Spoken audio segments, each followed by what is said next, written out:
Bonjour à tous, désolé de ne pas être parmi vous aujourd'hui. Les règles en matière de confinement font que nous n'avons pas autorisation à quitter le territoire métropolitain.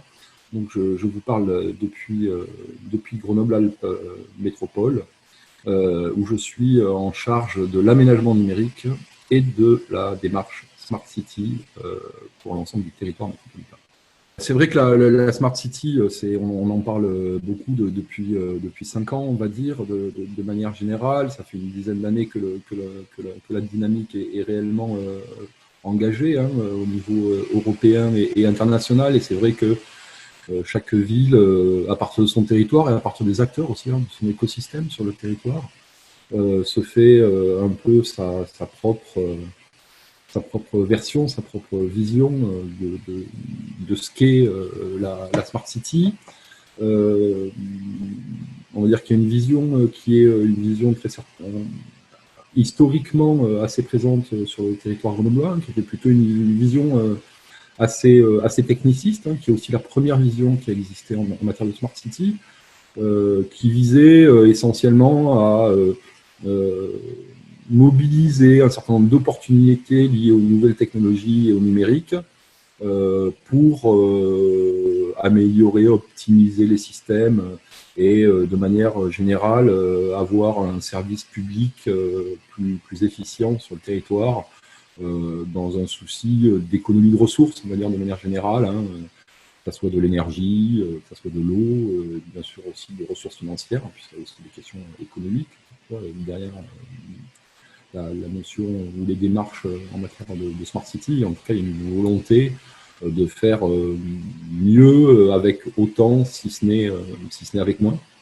Donc une vision initialement qui était portée essentiellement chez nous par les acteurs de la recherche, aux chercheurs que nous avons sur le territoire, les grands laboratoires, hein, en particulier le CEA, mais on a une université très présente sur Grenoble et le territoire métropolitain.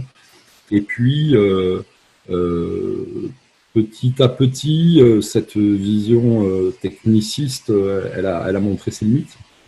Et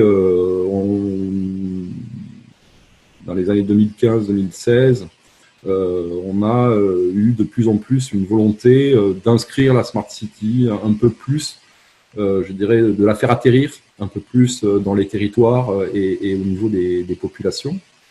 Sur le territoire grenoblois en particulier, à partir du moment où on a repris la compétence, un ensemble de compétences en fait, au moment de ce qu'on a appelé la loi MAPTAM hein, en 2015, donc les compétences énergie, les compétences mobilité, des compétences liées au numérique hein, aussi, les compétences liées à l'animation des écosystèmes économiques.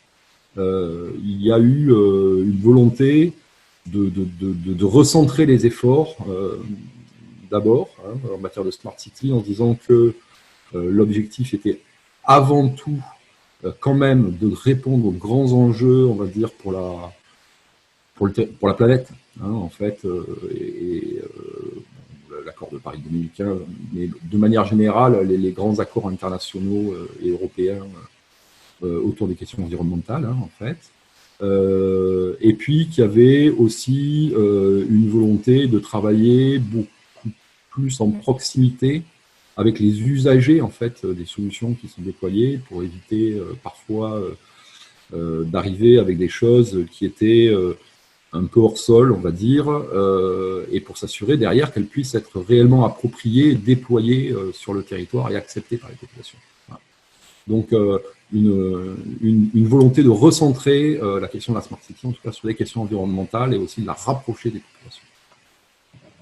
Donc ça a été une grande démarche. Alors, pourquoi ces envies hein, rapidement, on reprend les objectifs du plan énergie-climat de la métropole à horizon 2030, qui sont globalement les mêmes sur tous les territoires.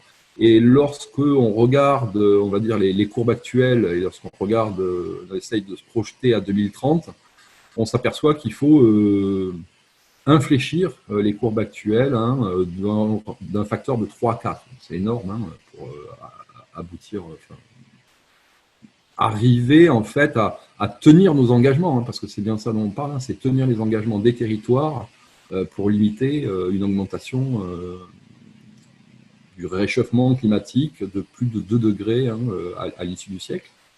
Quand on dit un facteur 3 ou 4, hein, ça veut dire le nombre de véhicules électriques qui sont en circulation sur les routes, le nombre de bâtiments qui sont rénovés tous les ans, la capacité à réaliser réellement des économies d'énergie, le nombre de déchets à traiter pour éviter qu'ils ne soient soit brûlés, soit qu'ils viennent encombrer, on va dire, un peu plus un certain nombre de décharges. Donc il y a toutes ces questions, sur toutes ces questions-là, hein, le nombre de covoitureurs tous les jours, enfin voilà. Sur toutes ces questions-là, on s'aperçoit que l'effort à faire, c'est de multiplier par 3 ou par 4 les pratiques et les usages actuels. D'où la nécessité d'une mobilisation et la nécessité d'une mobilisation réellement à l'échelle de l'ensemble du territoire et à l'échelle de l'ensemble des acteurs, hein, ce qui a amené, lorsqu'on a lancé la Smart City, à avoir, on va dire, les piliers historiques hein, de ces démarches-là sur Grenoble, que sont la sphère publique, les collectivités d'un côté, les enseignants-chercheurs, les laboratoires publics de l'autre, hein, et les entreprises, mais aussi d'intégrer un 4e pilier beaucoup plus fortement que ce n'avait été en tout cas par le passé, qui est tout simplement la population et la société civile, pour qu'elle soit intégrée en fait dès le démarrage des expérimentations, voire dès la conception elle-même hein, des solutions qui ont vocation à être déployées à un moment donné sur le territoire. Voilà. Et derrière, hein, alors on a résumé ça en quatre grands objectifs sur l'impact hein, qu'on souhaite avoir à travers la démarche Smart City sur le territoire grenoblois en tout cas. La question de la respirabilité est une question essentielle pour 2 raisons. Hein. D'abord parce que la question du carbone et la question climatique est très certainement le pilier de l'arc central, la voûte de toutes les questions environnementales. Hein. Il y a un tas de sujets, la biodiversité, la solidification des océans, l'augmentation des événements extrêmes comme les ouragans et les tempêtes. Enfin, toutes ces questions-là sont quand même sont chapeautées. Enfin, il y a un chapeau, on va dire. Il y a une question fondamentale qui est l'augmentation des températures mondiales de manière générale.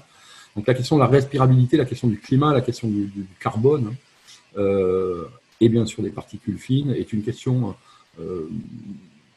principale pour la planète, mais aussi c'est une question sur laquelle on sait qu'il y a une forte sensibilité des populations, hein, en particulier sur la question de qualité de l'air, hein, bien sûr.